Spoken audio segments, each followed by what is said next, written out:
पिछले वीडियो में हम लोगों ने मियोसिस फर्स्ट डिवीजन के विषय में पढ़ा था। इस वीडियो में हम लोग मियोसिस सेकेंड डिवीजन के विषय में पढ़ने जा रहे हैं। और मियोसिस फर्स्ट डिवीजन में हमने आपको बताया था कि मियोसिस फर्स्ट डिवीजन जो होता है, मियोसिस फर्स्ट डिवीजन यानी मियोसिस डिवीजन में जो होता है, सेल का डिवीजन 2 बार होता है। कितने बार होता है? सेल का डिवीजन 2 बार होता है। एक तो हेट्रोटिपिक डिवीजन जिसे डिवीजन फर्स्ट कहा जाता है या रिडक्शन डिवीजन कहा जाता है। दूसरा होमोटिपिक डिवीजन जिसे माइटोटिक डिवीजन कहा जाता है या डिवीजन सेकेंड कहा जाता है।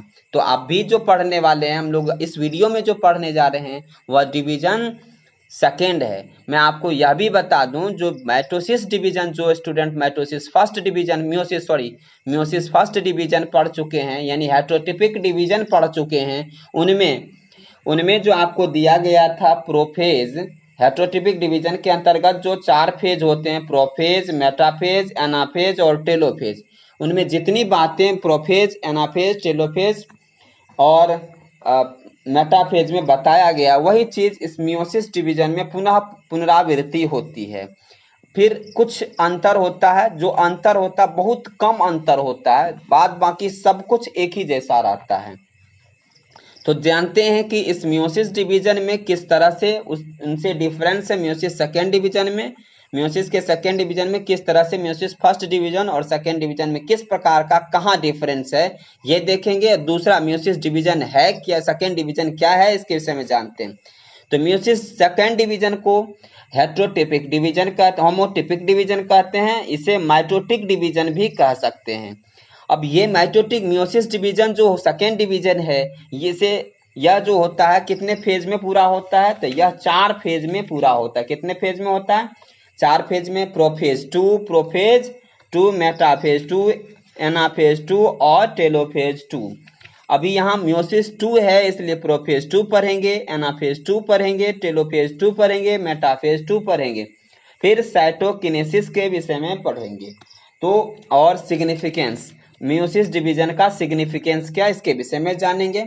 तो आइए हम लोग शुरू करते हैं। प्रोफेज 2 क्या है? प्रोफेज 2 मैं आपको बता दूं, सेल के अंदर, यह अगर सेल है तो इनके अंदर एक क्या होता है, यह न्यूक्लियस है, इनके अंदर क्या होता है, एक इस तरह से सेंट्रोसोम रहता है। इसको क्या कहते हैं? सेंट्रोसोम कहते हैं।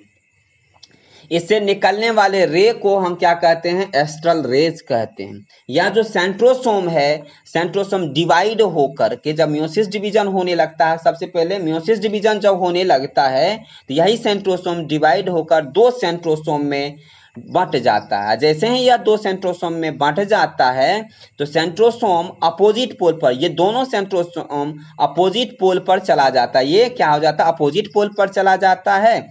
जैसे ही यह अपोजिट पोल पर चला जाता है तो यह क्या कर लेता, अवस्थित हो जाता है, स्थित हो जाता है।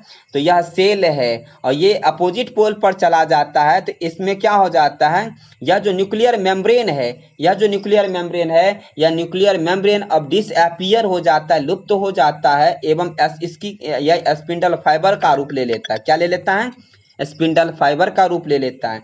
इसलिए हमने यहाँ बताया कि इसमें क्या होता है, देख रहे हैं कि इस तरह से बन गया है।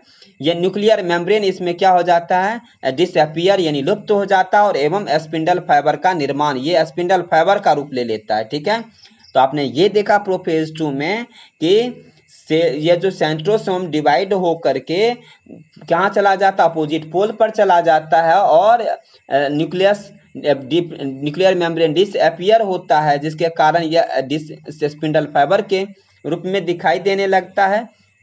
या यूं कह सकते हैं, यह जो सेंट्रोसोम है जो दोनों अपोजिट पोल पर चला जाता है, स्पिंडल फाइबर से जुड़ जाता है और स्पिंडल जुड़ जाता है, मतलब स्पिंडल फाइबर का निर्माण करने लगता है।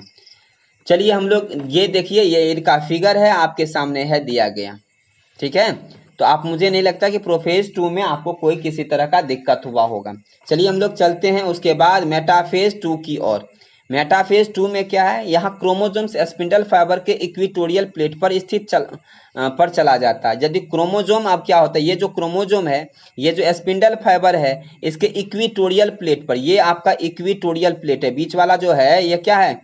इक्वेटोरियल प्लेट है। इस पर यह क्रोमोसोम्स चला जाता है। ठीक है। उनके बाद क्या होता है, यह क्रोमोसोम सेंट्रोसोम के काइनेटोकोर से जुड़ा रहता है। यह जो क्रोमोसोम है सेंट्रोसोम ये के काइनेटोकोर से जुड़ा रहता है। ठीक है, ये बात आपको अच्छी तरह से समझ में आ गया, यानी मेटाफेज में भी आपको कोई दिक्कत नहीं है, यह भी आप आसानी से समझ गए, क्योंकि यहाँ जो क्रोमोसोम्स होगा इसमें, यानी एनाफेज में मेटाफेज में जैसे ही पहुंचेंगे तो ये क्रोमोसोम्स इक्वेटोरियल प्लेट पर आ जाएगा, और इक्वेटोरियल प्लेट पर जैसे ही आएगा तो यह काइनेटोकोर से जुड़ जाएगा। ठीक है, क्रोमोसोम सेंट्रोसोम के काइनेटोकोर से जुड़ जाता है। ठीक है, अब हम लोग चलते हैं किस फेज में, तो अब चलेंगे एनाफेज की ओर। ये हम लोग देखते हैं एनाफेज सेकेंड के विषय में, एनाफेज 2 के विषय में। इसमें स्पिंडल फाइबर के में फ्यूरो होने के कारण, यानी संकुचन होने के कारण सेंट्रोसोम दो भाग में विभाजित हो जाता है।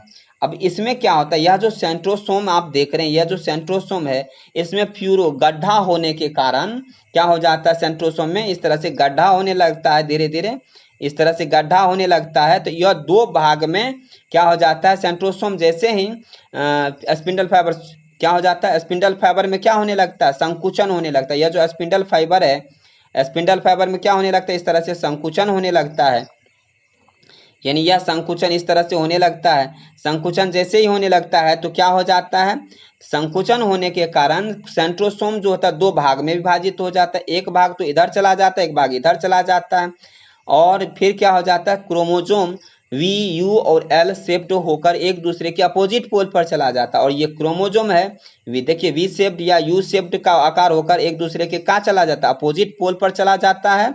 इसके अंतिम अवस्था में हाफ क्रोमोसोम्स एक पोल पर, अंतिम अवस्था में हाफ क्रोमोसोम्स क्या होता है, एक पोल पर आता है, और हाफ जो होता है क्रोमोसोम दूसरे पोल पर पहुंच जाता है। इसमें इतना ही। अब हम लोग चलते हैं टेलोफेज के विषय में जानने के लिए। टेलोफेज सेकेंड, इसमें क्या होता है, क्रोमोसोम सेंट्रोसोम के नजदीक पहुंच जाता है। इसमें क्रोमोसोम कहाँ पहुंच जाता है, सेंट्रोसोम के नजदीक। जैसे मैंने आपको बताया कि यहाँ सेल फ्यूरो उत्पन्न होता है स्पिंडल फाइबर में, और स्पिंडल फाइबर में जैसे ही क्या हो जाता है, सेल फ्यूरो उत्पन्न होता है, तो यहाँ क्रोमोसोम्स आधा इस पोल पर आधा इस पोल पर चला जाता है, क्रोमोसोम सेंट्रोसोम के नजदीक। अब क्रोमोसोम ये क्या हो, सेंट्रोसोम के नजदीक पहुंचकर एक समूह बना लेता है, देखिए यहाँ समूह बना लेता है। फिर क्रोमोसोम्स क्या हो जाता है, लंबा एवं पतला हो जाता है, ये क्रोमोसोम्स लंबा एवं पतला हो जाता है। स्पिंडल फाइबर अब डिसअपियर हो जाने लगता है। पहले तो न्यूक्लियर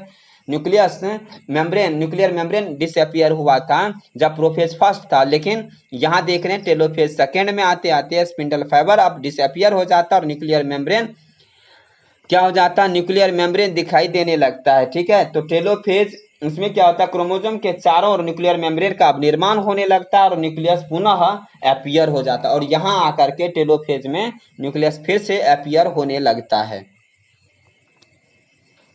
क्रोमोसोम के चारों ओर देख यहाँ लिखा हुआ है, क्रोमोसोम के चारों न्यूक्लियर मेम्ब्रेन का निर्माण होता है, और न्यूक्लियस पुनः अपीयर हो जाता है, दिखने लगता है। साइटोकिनेसिस के विषय में जानते हैं। सेल के इक्वेटोरियल प्लेट में सेल फ्यूरो उत्पन्न होता है, यह भी बात आपको पता चल गया। सेल के इक्वेटोरियल प्लेट पर क्या होता है, सेल फ्यूरो उत्पन्न होता है। यह फ्यूरो धीरे धीरे नीचे की ओर बढ़ते हुए साइटोप्लाज्म को दो बराबर भाग में विभाजित कर देता है, प्रत्येक भाग में एक न्यूक्लियस होता है। इस प्रकार मदर सेल से 4 डॉटर सेल का निर्माण होता है। ठीक है, जिसमें क्रोमोसोम की संख्या वास्तविक में हैप्लोइड होता है, यानी वास्तविक से में हैप्लोइड होता है, मदर सेल में जितना होता है उसका आधा होता है। ठीक है, तो इतनी बात आपको अच्छी तरह से समझ में आ गया होगा, यानी साइटोकिनेसिस के विषय में भी आप अंडरस्टैंडिंग कर लिए। अब हम इसके सिग्निफिकेंस के विषय में समझने की कोशिश करेंगे।